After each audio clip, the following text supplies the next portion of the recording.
Only if you're ready. Let's go.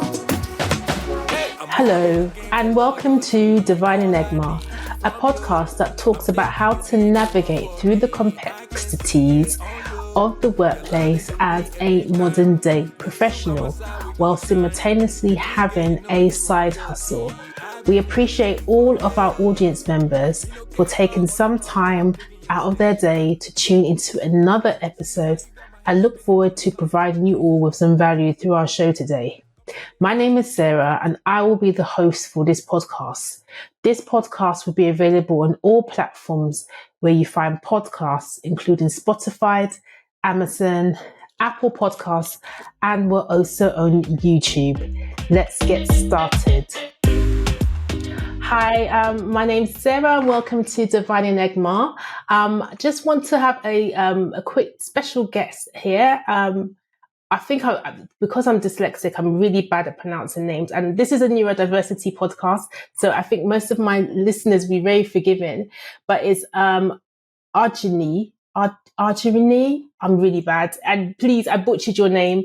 Please forgive me because I hate when people butcher people's names. I just feel like I'm not doing it on purpose. So do you mind introducing yourself and telling the audience members what you do? A little bit of like a story about your dyslexia. Yeah, sure. So my name is Arije, and many people have difficulties with it. So you're definitely not alone with that. And also remembering names, also a very typical struggle for dyslexics, a struggle for myself. I'm dyslexic, so I can definitely relate to that. So what do I do? I have a channel on the topic of dyslexia on YouTube. And I've reached over 3 million people over there with all kinds of educational content.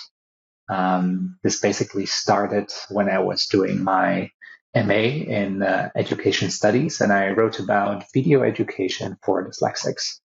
So that's kind of what started this journey. And even before that, I had a oral exam at university, and I wasn't able to find like the correct like a date that would work for my my professor and myself. And due to that, we were just having trouble. And I was like, well, I really do not want to write another homework assignment where I have to write 50 pages to get a grade for this module.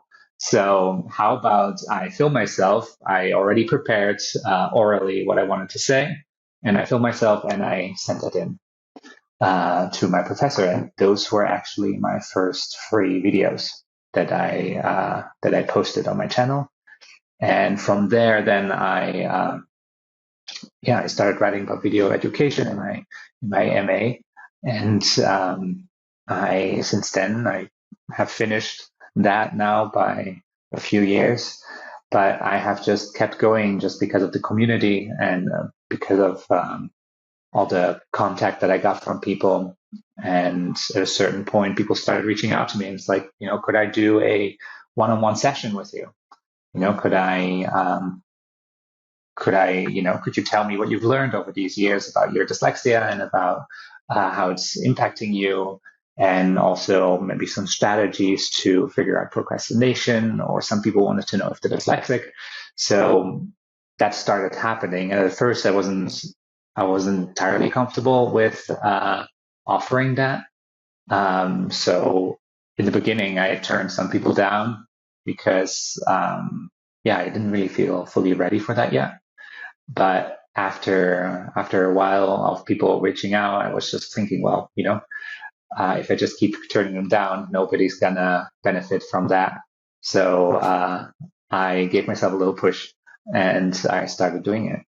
And it was a really great experience. And I've been doing it ever since. So I'm offering coachings for dyslexic adults. And that actually connects very well to what I've done in university in terms of seminars on how to coach, and also how to how to counsel people effectively. So we spoke of Rogers in my university and other people in that area. So that actually connected very well. And I got some guidance from the company of my parents. Both of them are psychologists. So I learned a lot from them and discussed like different theories and different methods with them to help the people that come to me in a more effective manner. So yeah, that's basically my background. Yeah. So I understand you have dyslexia. Um, I always ask this question because there are always two kind of, I find with people that have neurodiverse conditions, there's always 2 points in their life where they probably suspect they may have a neurodiverse condition. And when they officially get the diagnostic test that they are dyslexic or dyspraxic or whatever neurodiverse condition they have. When did you first realize that you were a bit different from everyone else in terms of how you learned or took in information? I think that was quite early on, actually. So I remember when we just were starting to learn to read, and I was just like sitting in class with this book in these little groups where everybody was supposed to read. It was just gibberish to me. So that realization came quite quick. And then I had also the experience of being taken out of class, so taken away from all my friends and being, I had to go to a different school, and connecting to people over there was kind of difficult. So, being taken away from your usual environment and popped into something that's unfamiliar to you. That has happened to me, and from there you definitely realize that something about you is kind of different. So I would say that was the first time for me, really. Obviously, you knew that you suspected yourself of having a neurodiverse condition, which was, in your case, you realized was dyslexia. But when did you officially get diagnosed? Because I know I've done the diagnostic test. I remember it so clearly. It was like 2 hours long. It was like I was doing mental like gymnastics in my brain. It was really tough. Tell me your experience. So I was diagnosed in in the diagnostic center in Holland back then, and I then also had regular schedules with them. So it was like kind of a package deal. So they kind of taught me some fundamentals in for literacy, and that is why it wasn't really that distinct for me, because that kind of blurred into one big time period where we drove up to the next biggest city, and there I had these classes which I absolutely did not like. That is why it wasn't like a distinct moment for me, and more like a time period where we went to this place in Arnhem, so that was in Holland. And most thing that I remember from there is that I had to play memory. So, like find different couples. So like, here's the duck and here's the duck, and you have two, then you have to match. So memory games we played. That's what I remember from that. Yeah. And do you feel that kind of impacted you, like going on from being a child, then going into like further education in terms of like navigating your dyslexia and also trying to like keep on the academic like pathway? Because a lot of the time we don't always assume that people who are dyslexic go on to academic pathways. So how did you sort of navigate that kind of pathway where it's not traditional for people who have dyslexia to go along that path? Mm-hmm. I mean, what happened in Holland was that at the end of the first school, you are having to take a big exam. And that exam then determines where you can go, what school you can go to next. And I wasn't really able to read at that point. So these people were measuring all kinds of stuff. But what they got out of it was like, I cannot read, not necessarily if I was able to recall the things that were actually required or like tested for. But yeah, so that totally failed. And I wasn't able to go to any school that was enabling me to go to university after in Holland. So my parents searched for a while and didn't find anything. And then, the decision was made, okay, we're going to Germany and we're not going to say anything about that test that I took initially. So we basically kind of lied, and that's how I got into the system or into a school where I then was able to progress to university. And especially my first school day, definitely did not believe that I belonged there. They did not. Like, my mom said, okay, he's going to university, and the teachers were absolutely not convinced of that whatsoever. That is kind of. Do you know what? When I think about that, I think it's something that we say in my culture, like, you had to do it by fire, by force. That's what they always say, like, by fire, by force. Basically, like, it doesn't matter what happens, you're going to go to university. Yes. So in my culture, we say that it has to happen by fire, by force. Like, so yeah. I like that. I love that story. Also, I wanted to ask, like, it's interesting you saying that a lot of people assume that when you have dyslexia, it's more to do about reading and writing, but I think it's a lot more than that, because I found that even though, like, I wasn't good at spelling, I had a very good photogenic memory. So what I would do is that when I saw stuff on the board, I would copy it down exactly, because I would remember what it looked like, because I could visualize it, but then not really understand what I was writing or remember what I was writing at all. But I was able to, like, I could copy things and, like, not look at my hand and copy. I don't know how to explain that. It's like, so I would look at things and my writing was really good. So it's almost like I had this, my coordination was a bit, like, very creative in that way, because there's a way that I could kind of somehow remember the stuff. But when it came to remembering things or spelling words or putting sentences together, I really didn't do very well in that, because my spelling and, like, my memory in terms of, like, retaining information, like, I would feel really silly because people would know how to comprehend information. I could read a book and still not understand what the book was about. And I'll read it so many times and it just wouldn't comprehend in my head because I just didn't understand it. I later realized I had a very common syndrome that a lot of dyslexics have it's called mirror-leaned syndrome, where for whatever reason, when I look at black and white on the page, the words jump on the page. So it's like you're looking at a word. You can't see me if you're not looking at the video podcast, but you're looking at a word, it's going across, and then the word would jump.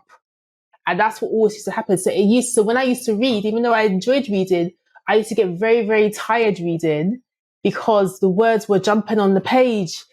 And it's only when I did my my dyslexia assessment was that, oh, you need just some kind of color.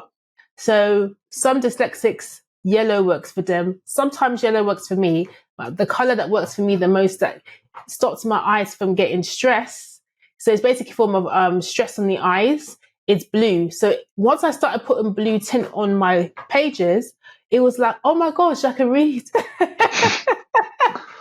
Well, all this time I was struggling and getting tired and getting headaches because the words were just jumping around the page, or I would read a word and I would miss the line of the word and I wouldn't understand what I was reading. I don't know whether you can relate with that, but that was a very dyslexic thing that I didn't know was something that very many dyslexic people have. It's not something that everyone has, but I knew that it was a typical sign of the reading and writing. So it's not necessarily you can't read, it's that sometimes reading can cause a lot of stress on your eyes when you're trying to read the words.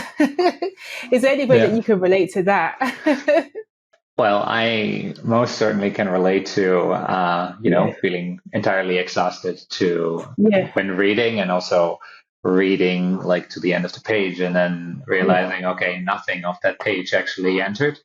And, that's kind of due to our struggles of decoding language. So we're trying to, decode this word, and it takes so much effort that there's not enough bandwidth available to then also take the information in.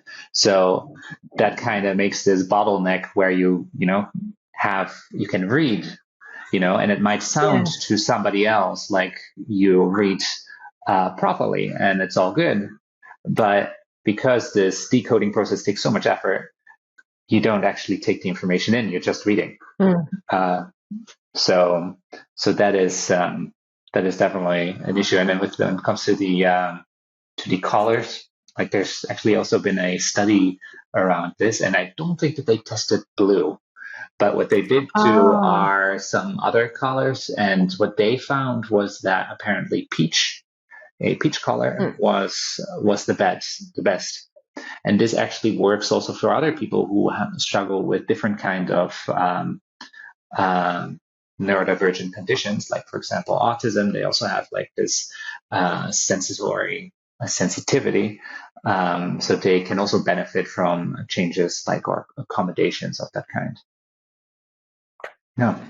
It's so fascinating. You cut off a little bit, but it's so fascinating that all these things kind of connect to some form of neurodiversity, particularly dyslexia, because I used to think that was something like wrong with me in terms of having dyslexia, but I've learned to embrace that it's like part of who I am, and it's my little quirk that I have, and it's what will kind of help me get far in life because of the way that I see the world a little bit differently. I don't know whether you can kind of like relate in terms of like coming to terms with your neurodiverse condition, because I think it took me quite a while to come to terms with being neurodivergent.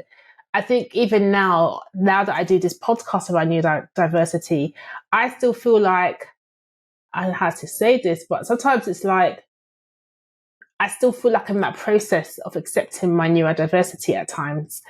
But I feel like it is something that I've kind of learned to embrace and just know this is who I am and this is how my brain works, and I don't need to compete with anybody else, because I feel I used to have to compete with people who were neurotypical, where I know very well my brain is not like everyone else. So how can I compete with someone who maybe doesn't have those struggles, those daily struggles in terms of reading, writing, well, not necessarily writing, but spelling and pronunciation. And actually, like this, they said I had what you call auditory dyslexia, where I can't hear the sounds properly when I'm trying to read them, so it doesn't connect. So I feel like I'm competing with people who don't have these issues, but it's been a journey for me, and I always have to like check myself and go, you know what, it's okay, I'm dyslexic. I just need to take a bit of time to take in that information. What about yourself? Or you may have been in that journey, like you're completely comfortable. I mean, look, like, I think, first of all, like, it's incredibly common, right? That you struggle with that. Like, I have a lot of people that come to me that say, well, I just have to do it. I should be able to do this. I should be able to do it because everybody else is.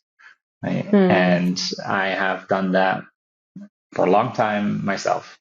I've told myself, like, you should be able to read all these articles that you get in university and, just power through and do it. And I didn't use, for example, text to speech, just because there was this internal expectation that I should be able to do it without. And that was very, or incredibly relieving when I then actually started using it, and discovered, okay, wow, I can actually take in so much more information now because I'm accommodating myself. But yeah, that is something that took me. I was probably at the beginning of my MA, so I was like, I think 25, 26, something like that. And only then I started accommodating myself in that way. And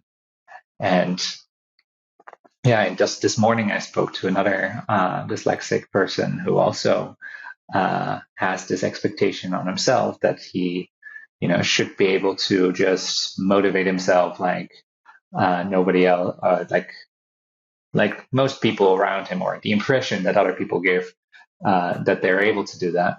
So he also has like a very high, a high expectation of himself and struggling with that as well.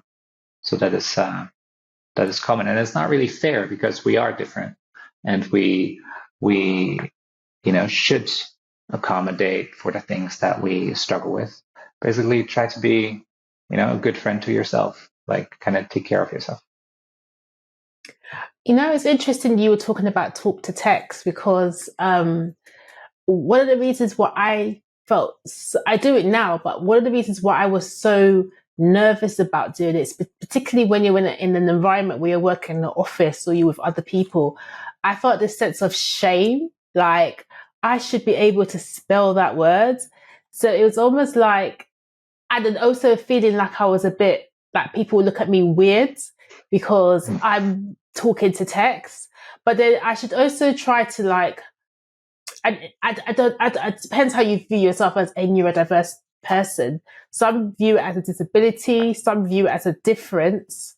But if I was to view it in the sense as a disability, you wouldn't look at someone funny if they were in a wheelchair. Like, you wouldn't do that. Like, not in this day and age. If someone hasn't got, their legs are not working properly, you're not going to look at them, oh, why are you using a wheelchair? So it's the same way that, like, the way that someone has to use talk to text so that they can write an email or write an essay or do a blog or whatever it is they're trying to do, that shouldn't make you feel like, I don't know, weird or off because you're using something that is an aid to help you be better at what you do. But I don't know how you view it, because some dyslexics don't see themselves as disabled. Some just see themselves as a different. Some are happy to see themselves as disabled. How do you view that? Well, it's kind of a hot topic. Yeah. For a long time, I kind of felt like, like I just would describe it as like different social skills, right? A social skill would be, for example, to cook, and a social skill would maybe to be, or cultural skills, not social skills, cultural skills. So cooking is one, also reading, writing, of course, but also, what else would you have? Sports would be one. And we say that you're disabled when you cannot read and write, but if you cannot cook or are very, have these other things that are also cultural skills, then you're not this culinarily or something like that. So there is something to that always kind of appealed to me, to basically see it in a different way and see it not as a disability, but at the same time, it is also, it puts barriers in. It has put a lot of barriers in my way, and ignoring these barriers or denying that these barriers exist also doesn't really bring me anywhere. So in that sense, I believe that it would be good to maybe also have some acceptance towards it, and maybe these terms can also be used in different contexts. Like if you're lobbying for supporting your children, you're talking about, they have a disability, and you, the school, need to accommodate these children with these differences. So then the use of that word is really useful. Now, when I'm talking about myself, I often talked about a learning difference. Because we see that the brain activation is different when we read, for example. So that was always kind of appealing to me. But at the same time, we don't really learn differently. Like the same methods for people that, have a, like, for example, are diagnosed with dyslexia, also work for poor readers who are not diagnosed. So with a good method, you will bring dyslexics further along, and also non-dyslexics. So all of us benefit from well-working evidence-based strategies. Yeah. I also wanted to make a comment on something that I wanted to really talk to you about, actually. It was about a recent YouTube video that you put up about this whole concept of people seeing dyslexia and even some neurodiversities as superpowers, and actually people should see them for what they are. Now, I'm not saying that as much as there's strength in having a neurodiverse condition, we have to also be quite, I guess, realistic, and truthful about the fact that people who are neurodiverse, people who have things like dyslexia, dyspraxia, dyscalculia, I can never say that word.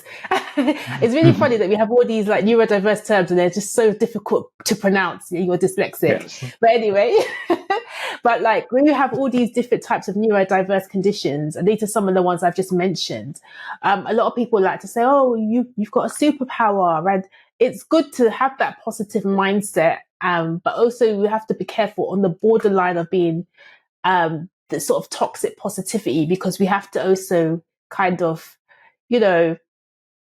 call it for what it really is. There's a struggle there. Someone is dealing with something on a day-to-day basis. It's not within their control. And as much as we can say, yes, superpower, just for others to feel empowered, what is your stance on it? Because I found your video very interesting in terms of how people should really view, dyslexia for what it is. Yeah, so I've been thinking about making this video for years. So I've been trying to figure out and thinking about and being hesitant about this actually for a while,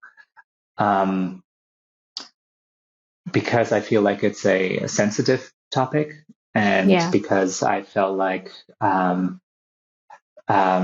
it's controversial. So that is also, it made me hesitant.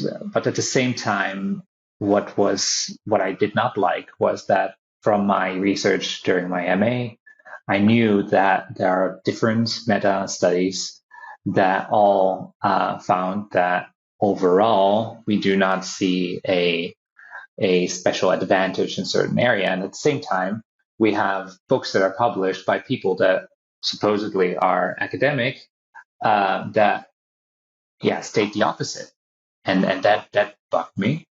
I did not, I didn't like that. But at the same time, some people also really get a lot out of this kind of reframing. At the same time, if you see the information that we take in as a sort of map that is created by all of this information, and if that information then is faulty, then you start running into things and you bump into reality in ways that are really uncomfortable. So I think, I believe that I also had a responsibility to tell people the full story and what we have in terms of research. And that is not a lot. I truly wish that would be more. And I'm still hoping that people will find, like researchers will find some kind of abilities, because, if there's a group of people that I would like to tell, positive news to, then it's basically the dyslexic community. But as of now, we haven't found a lot There are some studies that say, well, we are faster in identifying um, impossible objects. That is one. Then there are another few where it's like, I made a video a while ago about a paper folding test. So basically, you fold a piece of paper and you punch holes into it, and then you unfold it, and you need to identify the right pattern when the paper is unfolded. And we saw that dyslexics apparently do a better job at that as well. But at the same time, there are a lot of studies that claim that there are none, or that haven't found any. And that is difficult. And the problem with telling people that they're especially gifted, or telling them that you have a superpower, I believe, is that they're struggling. They're having a hard time, and they might not feel seen in their struggles when you put it that way. It's like, okay, I tell you I'm struggling, I have a hard time, and you tell me I have a superpower. It's like, are you listening to me? It's like that is kind of the feeling that I got also from a lot of people in the comment section, and some of you of them even called it toxic positivity. As you mentioned. Yeah, it's just it can be frustrating, because some people who are dyslexic might say, "Oh, well, I'm good at starting a business," but then some dyslexics can't start a business, they're not entrepreneurs. They find easier working in a job 9 to 5 where there's structure, But then if you look into it, people say, "Well, there's all these amazing dyslexics who are entrepreneurs, so you could be successful like that." And then like, well, I'm not like that. And then it can make you feel like, well, if I'm not doing that, maybe there's something wrong with me even more. And then you start kind of deeply criticizing yourself because you're not the ideal dyslexic or the ideal neurodivergent. Just like when we think of autism, we think of Rayman, who who's super clever as savants, but autism in itself is a spectrum, so you can't just say every autistic person is like Rayman, which which is not really fair. I also wanted to kind of move into, or kind of talk about mental health issues and neurodiversity and dyslexia, and how those two things are sort of interlinked. Because I've been doing lots of research recently about it's called RSD, which is rejection sensitivity dysphoria. And it's very much linked to people who also have sort of neurodiverse conditions as well as dyslexia. And I would say it's in the lines of sort of a mental health issue, where you will start feeling like if something hasn't gone well for you, you will start beating up yourself, you'll start questioning yourself, you go into a really dark place because you've been rejected, but it's very, very extreme. So we all feel like a sense of, I feel like I've been rejected. But when you have rejection sensitivity disorder, it really can mess your whole day up, and you can't function in the same way. What are your thoughts around that? Well, like there are, I think, we all share like a similar pattern in childhood, or like there's a signature pattern that we have in childhood, and based on that, we all respond a little bit different to it. But you see things like perfectionism develop, and also procrastination, the feeling like you need to give 120% to succeed, and through that then also issues with burnout. So there are these things that develop, and they often stem from a childhood experience and lessons that we learned in childhood. So if you look at the typical childhood experience, you see that that parents and teachers worry about the performance. They create a lot of pressure, and there's a lot of negative reinforcement happening. Also, when you look at, for example, even physical abuse, it tends to be way more common with dyslexics.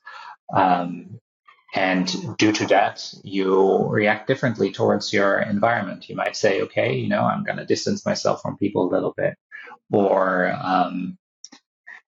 you go a different kind of way. But if this negative reinforcement tends to reoccur, the subject matter itself, so tasks that have to do with reading and writing, tasks that have to do maybe with, doing tax reports or making a money transfer, they are connected to a area that is kind of created to shame or some kind of anxiety, and that then leads to blockades and all kinds of things. And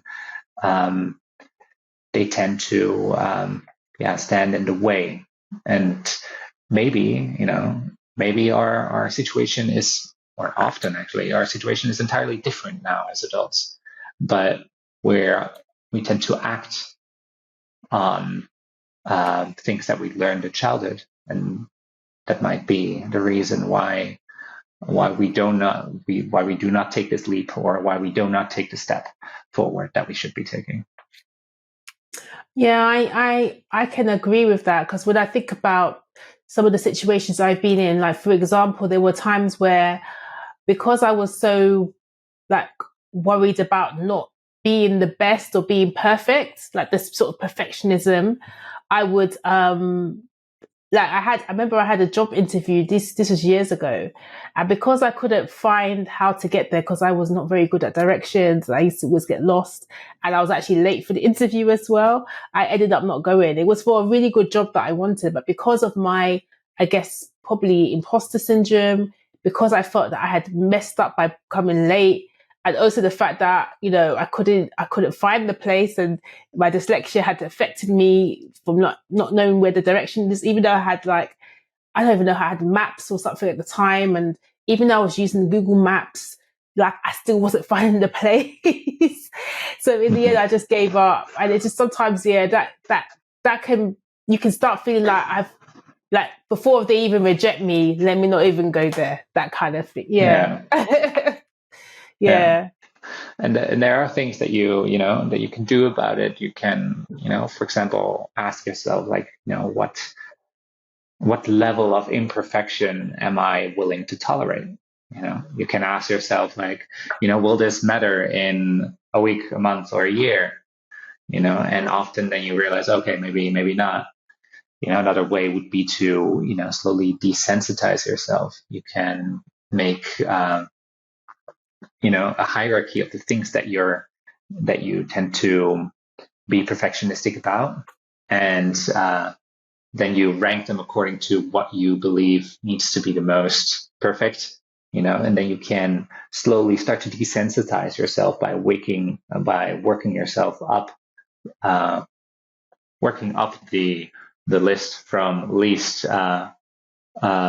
necessary to perfect to most necessary to perfect. And that way you can slowly desensitize yourself and get to change a little bit of that. But often these are habits that are learned over a long period of time, and it might be not an easy task at the same time.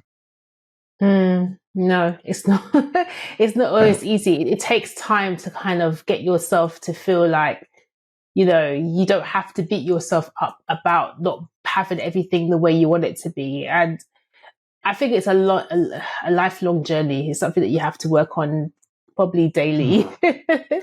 I wanted to talk more about your coaching plans and how that could be of support to someone who wanted to, get coached for their dyslexia, whether that be from an academic perspective, or maybe even just how to manage that in the workplace. I could talk of this, but you can talk of the fact that, how can people kind of learn to manage their dyslexia from an academic perspective? So doing exams, it actually might be quite useful actually, because sometimes within workplaces, you might be put on courses or professional qualifications you have to do, which require you to remember a lot of information. I remember I had to do a couple of exams because I did a professional qualification at work.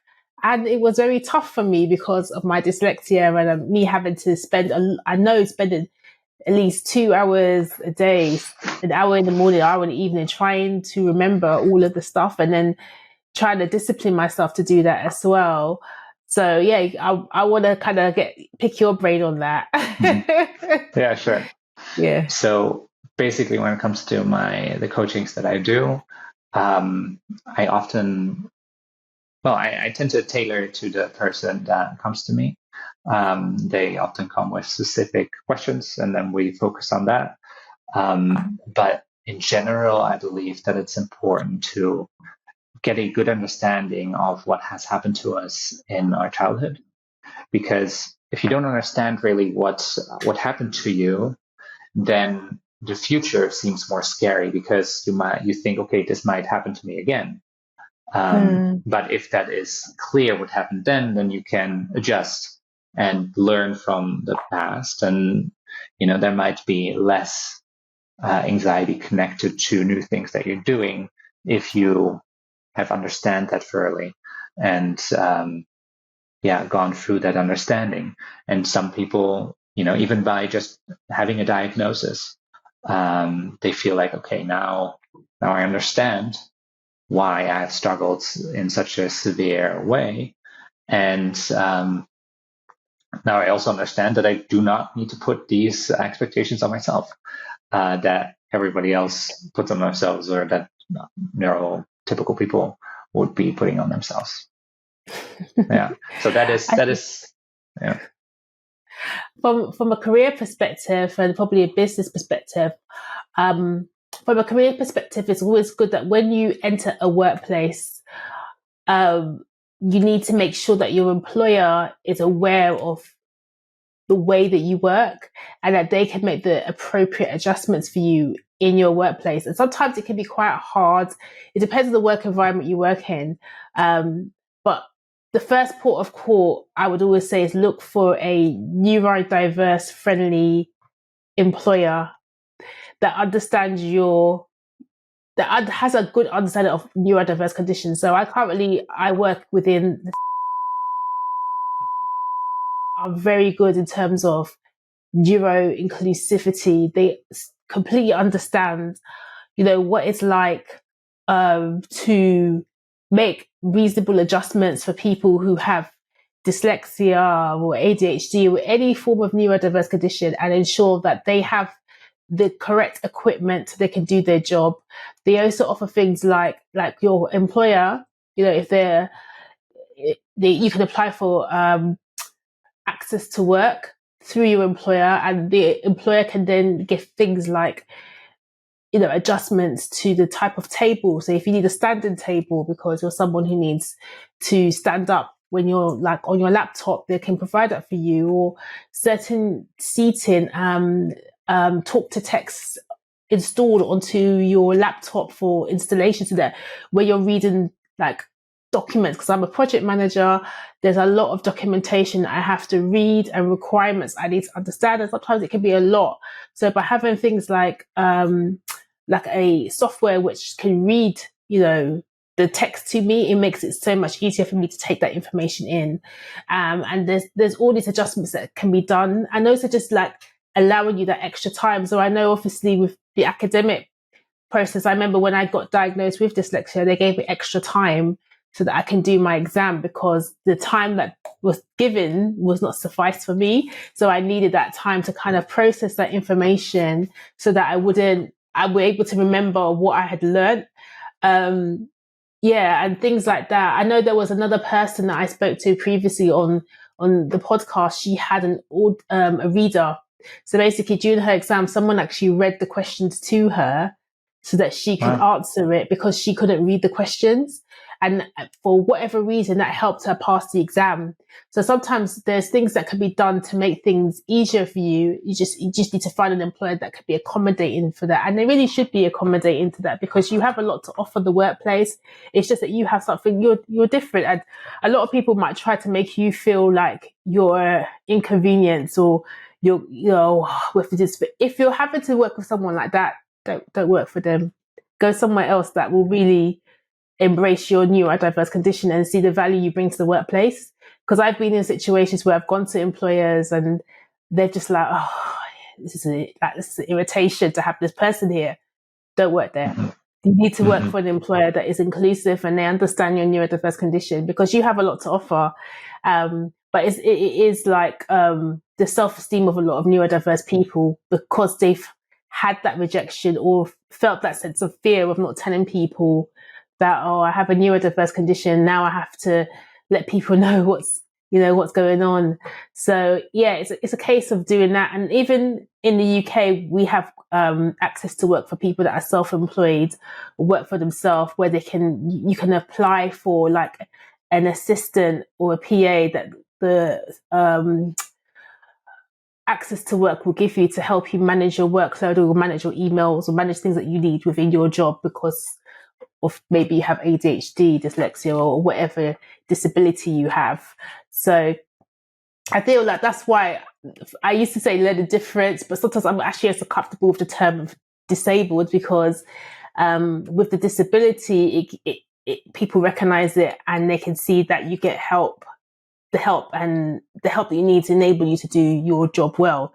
Don't see it as a hindrance, see it as an aid that you can do your job better. Because I know most neurodiverse people that I come across probably work a lot harder than people that are neurotypical, because they have to work harder because their brain's working harder, to get stuff done. So that's what I would say from that perspective in terms of work and career from a UK perspective. But yeah, any employer that is going to be somewhat funny about your neurodiverse condition, is better not to work there. That's the experience I've had anyway. Yeah. I mean, disclosure in general, very good thing. I always advocate for that. Just be not for your employer, just for yourself. Yeah. You want to feel like you're not hiding it. Like if you are not telling them, you're telling your subconscious, well, this is something that is apparently not okay, and it needs to be hidden. And if it's something that needs to be hidden, then there's shame that develops around that, and that then we're back at the mental health side of things, and it's very difficult. But I also had clients, and they said like, well, he's over 30, and he was talking to me, and he's like, well, you're the first person that I told this to, that this is something that I'm dealing with, and it is absolutely not, not well, how would you say that? It's not not an easy thing to do. It can be very there can be a lot of hesitance around this, disclosing it, and I think it's very important to do it anyway, to take that step, and maybe to go to a friend and show this part of you to somebody else, to move it away out of the whole shame development bubble where it's in when it's hidden, and into a space where you can start to feel more comfortable with it. I think a lot of people do sometimes feel shame over having dyslexia, and the reason where the shame comes from is from the fact that it holds a lot of stigma in some places. In some rooms, they just see you, oh, you've got dyslexia. And that's where the shame probably comes from, because of the stigma. But I think if more people are just open about it and just say, look, I have dyslexia, I have whatever, ADHD, I have whatever the neurodiverse condition you have, and just say what they have, I feel that would kind of alleviate stigma so much more. than if people are hiding it. But it is hard sometimes, depending on, the environment you're in, and how some people kind of question, how would my employer feel knowing that I have this, so it really I think it's always you have to find the best way to kind of reveal that. And I think when you do reveal it, try and reveal it as soon as possible. Like, don't hold back from it. Just say that I have this condition, and that's it. And will you continue to accept me as an employer? Because I am producing the work, but I just have this condition, it can be hard. And also as well, sometimes within friendship groups and family and things like that, I was having a conversation with a lady about dating and meeting people, and she said that she has dyslexia and dyspraxia, and when she used to go on dates, she used to be very wary about telling people that she had dyspraxia and dyslexia, and I think she went on a date and she was in a restaurant and she accidentally knocked something because of her dyspraxia, but not because she meant to. And then the way the guy reacted was with irritation. And she always said to herself, that person is not for me, because I need somebody that just gets me for my quirks, and this is how I am. But sometimes it can be very hard when you're meeting somebody and telling them you have a neurodiverse condition and how they react. What are your kind of how you view that as well? Because I know it can be hard, because even that world of going into dating, it can be quite difficult, because you're slowly revealing yourself to somebody. Yeah. In terms of dating, I'm not 100% sure, but in terms of when we go one step back, maybe also in the business world and jobs, since we're different, there is something that is foreign about us to other people, and this difference is kind of questioning their own being in a way. So, if I am doing things in a drastically different way than the other person, then the other person will ask him or herself, am I doing something wrong? So there is something about our difference that is questioning if what others are doing is right, or if what we are doing is right or wrong. So from that, if people can tolerate the difference, then that is going to work. But one way we can help other people to be more tolerant about our difference is to explain to them tell them not only that we're dyslexic, but also this means, for example, that I will send you a lot of voice messages. This means that, I will talk to my phone recently during work, and that doesn't mean that I'm not working. It just means that I need to write some kind of word that I am not able to write otherwise, because my spell check doesn't realize what I'm writing, even if I'm trying it multiple different ways. So if you explain to them what your difference entails and how that will affect the working relationship, then I feel like people can be more accepting about your difference, because it demystifies it a little bit. Yeah, I think it's more about understanding, not that everyone's. I think it's understanding to being open to difference rather than just the societal norms, I guess. Because I think when you go to a workplace that is very neurotypical, and the expectation is for you to act neurotypical, to bring someone that's neurodiverse in the mix, it's about people having these misconceptions and understandings of what they view dyslexia to be. Some people still hold those misconceptions even today.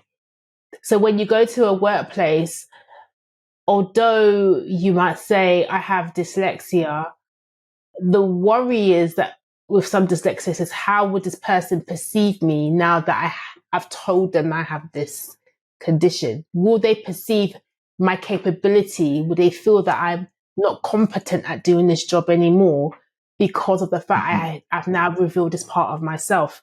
And that shouldn't be like the issue, but sometimes with people's perceptions and their preconceived notions of what they view like a dyslexic person to be are a bit outdated.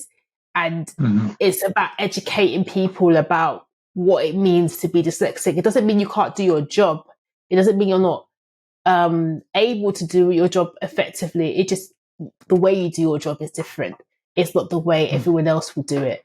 So I think it's about opening those, I guess,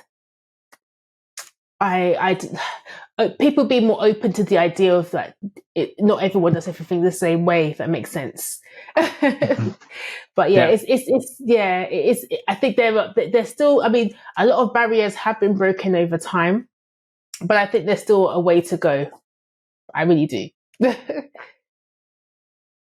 I feel there is a long way to go in terms of acceptance of dyslexia and neurodiverse conditions in workplaces. There are companies, big corporate companies, that are very inclusive, but like I've had examples of where a workplace will have something in their HR process, which means we are an inclusive employer. We will take people on from all different diverse backgrounds. But when it comes to the implementation of it, so in practice, the employer, so the line manager that is managing that neurodiverse person, doesn't know how to manage them. And so it becomes problematic, even though they haven't really kind of put things in place to make sure that person is truly supported at work so they can do their job well. So there are changes, but I feel there's a lot of lessons that people have to learn just based on like experience and like seeing people that have gone to workplaces reveal they have dyslexia or reveal they've had a neurodiverse condition, and then the employer says, "Oh, we accept people that are diverse, we accept people with disabilities," but then the things that should be implemented are not implemented fully, if that makes sense. Yeah. I mean, the knowledge needs to be there how to do that, right? And that, I believe, is often just not the case. It's like, how do we, like, somebody who doesn't have anything to do with dyslexia probably is not going to know how to help you, it's like, and then I think it goes back to the fact, like, do you know how to help yourself? And do you know the things that tend to work for you? Like, how can you make suggestions that could help you in your work? Maybe you want to schedule an appointment with your boss where, you go over some of the things that are happening, just to make sure that you don't constantly have that feeling that you're going to be fired soon because you feel like, I'm doing something wrong, to have that assurance from that employer that says, okay, from my side, everything is okay, can be helpful.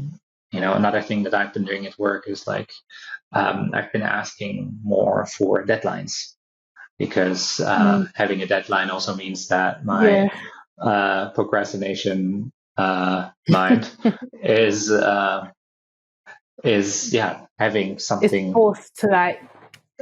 Yes, I get it. You need to do that now. I'm the biggest procrastinator, and if I have someone just having someone over me saying you've got to get this done now, Sarah, it helps. It really does help, because then it forces me to be kind of disciplined in achieving the goals that I want to achieve. But it is a thing that managers, particularly who have employees who are neurodiverse, have to really learn as well. And then also for us to learn how to advocate for ourselves as well. Understanding, like you said, understanding your dyslexia, what works for you, and you having those conversations and saying, look, this is how I work best. Can that be accommodated? I need you to set me deadlines so that I can do my job effectively. Those kind of things will ensure that you're getting the most, out of me. Not that I'm an inconvenience to you. You're getting the most out of me by you just doing this. So yeah, I definitely agree. Yeah, those things can most certainly help. Also, like automating things, like when we look at executive functioning, time management is an issue. Getting to appointments. I missed one appointment with you, pointing to me. case.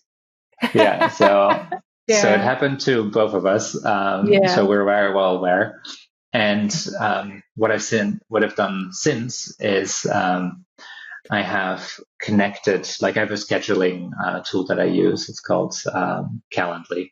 And I connected it to my calendar now. So every time I get an appointment, it's automatically added to the calendar. So this is like this point of, or this automation that is like, oh my God, thank God, because I think I put it in my calendar, or I thought, well, I do this later. And since our short-term, or no, not short-term, but working memory is affected as dyslexics, we tend to forget. And then it's not in our calendar. So we both had that issue trying to meet, and I was like, I don't know what happened to me, but I feel like I knew that I was supposed to meet you, and in my head I was like, I swear it's 1:30. Like, no, it's 1 o'clock, and I was like, oh my goodness. Yes. Like, it's just yeah. So go. And that then connects also again to the emotional side of things. We tend to the feelings that we're feeling tend to be a little more intense, and in situations like that where you miss an appointment, then that flares up, and you're beating yourself up about it. Again, you're back to the standards that you enforce on yourself. Like, I should be able to do this. This should not happen to me, and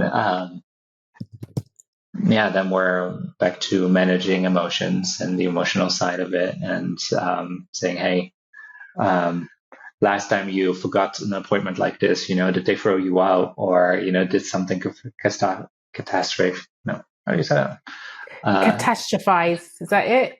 Yeah, did something really bad happen? Did something really bad happen?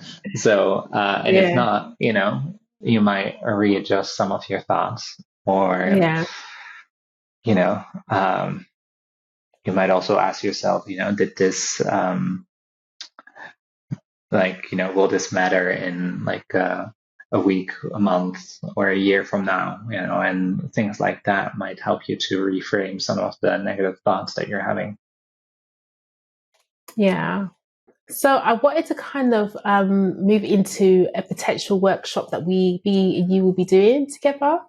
I haven't got a date set, but I want us to. We'll get a date set for you in the podcast where we're going to be doing a workshop around how to manage your dyslexia, and what are the best methodologies that you can use to ensure that you're managing it effectively, either at work, school, college, or any kind of environment where you're going to be under a little bit of stress, but not to allow your dyslexia to stress you out. So we want to do a workshop. What I will do is, once I've got a date for the workshop, I'll put it in the show notes and on my website, and we'll have a landing page for you to sign up. I believe we don't want it to have too many people on it, but it will get filled up quite quickly. And I want it to be quite an intimate workshop where we can really support people who are really struggling with how to manage the dyslexia around work, the jobs, the career, even in the business, so they can not allow it to overwhelm them or get them stressed. So we will share that with you. What are your thoughts on that? Because I'm looking forward to a workshop. Yeah, I think that's going to be a lot of fun. I've been, giving lectures on university, teaching teachers, those kind of things. But in terms of, working with dyslexics individually, I normally have that done on a one-on-one basis. So I would be very excited to, do a group and, see what people think of it and how the response is. So yeah, very excited about it. And do you want to give a little taster of what maybe, like, you have your one-to-one, do you want to give us a little bit of a taster before we, what the workshop might entail so that people can kind of have an idea what they will be expected? So generally speaking, managing negative emotions around dyslexia, that is one building block, looking at executive functioning. So,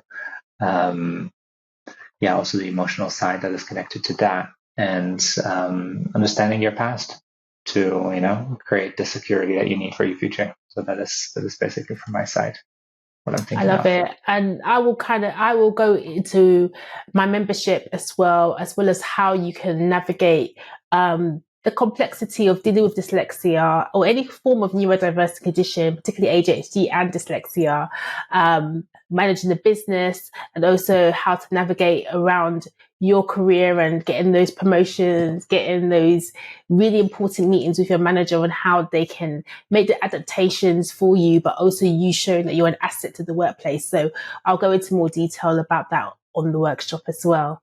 So, any sort of final thoughts around, dyslexia? How did you find this episode? Because I was enjoying it, but I hope you've enjoyed it as well. But any final thoughts? Yeah. I mean, generally enjoyed it as well. And I hope people enjoy listening to it and that they get something out of it. It's a very different format for me. I haven't really done this before. So it's interesting. And So if anyone's listening out here with dyslexia and they're struggling with their dyslexia, they're just at the end of the road, they don't know what to do, what advice would you give to them? Well, you can always just go to my YouTube channel, and on there in every video you will find the link to my website, and there you can sign up for a one-on-one session with me. And the first one will be free, will be on me, so you can walk away with all the information that you need from that, so that I get you started. And if you really enjoy it and you know that it's something for you, then we can move on to regular sessions. But this first one, I encourage you to just try it out. And what's the name of your YouTube channel so that the audience members know? So that would be my name. So it would be Arije-Aike De Haas. But if you type in dyslexia test, then you will see my face pop up. I'm one of the first that will come up, and that way you will find me definitely. I'll put your details in the show notes as well. So those who are looking for that support can also come into the show notes and book a session with you for an hour and even more, so they can get a lot of support around their dyslexia. So thank you so much for coming on the Divine Enigma podcast. I really, really am honored that you came on my podcast. I'm so honored that you came on here, and I'm really hoping that I can help so many people with all kinds of neurodiverse conditions as I continue to put this podcast out, feel empowered and not ashamed, but feel like they as well as the positives of having their neurodiverse condition, also accept the negatives and know that those negatives do not define them, but actually allow them to really progress in whatever area or arena they are. Just like somebody who is neurotypical, they may have negatives or things that are not great about themselves, but they can still thrive. And it's just about giving neurodiverse voices their reign on this podcast. So thank you so much. You're welcome. I want to let our audience members know about the 6-week coaching program that I'll be offering people who are neurodivergent or who are neurotypical, who want to improve their career prospects in general, or to those who just want to get into project management. Also, I have just launched my membership platform, Neuroenigma. It's an amazing platform where you can get access to a very supportive community, all the resources you need to manage your ADHD and or dyslexia. And also we have health and well-being days. We also have unlimited body doubling sessions. So I will put the details of the membership in the description bar below. Also, if you're the first 5 people to join the membership on a yearly basis, you will get access to a free SAD lamp.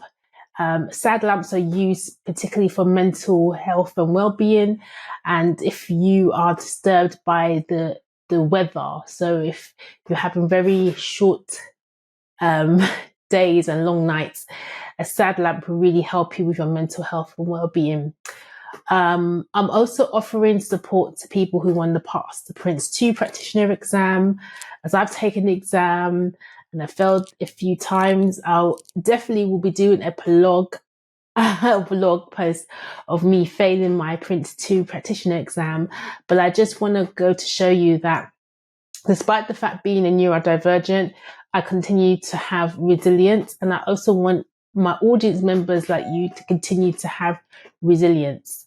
So if this sounds like you and you like to learn more, please reach out to me directly after listening to this outro.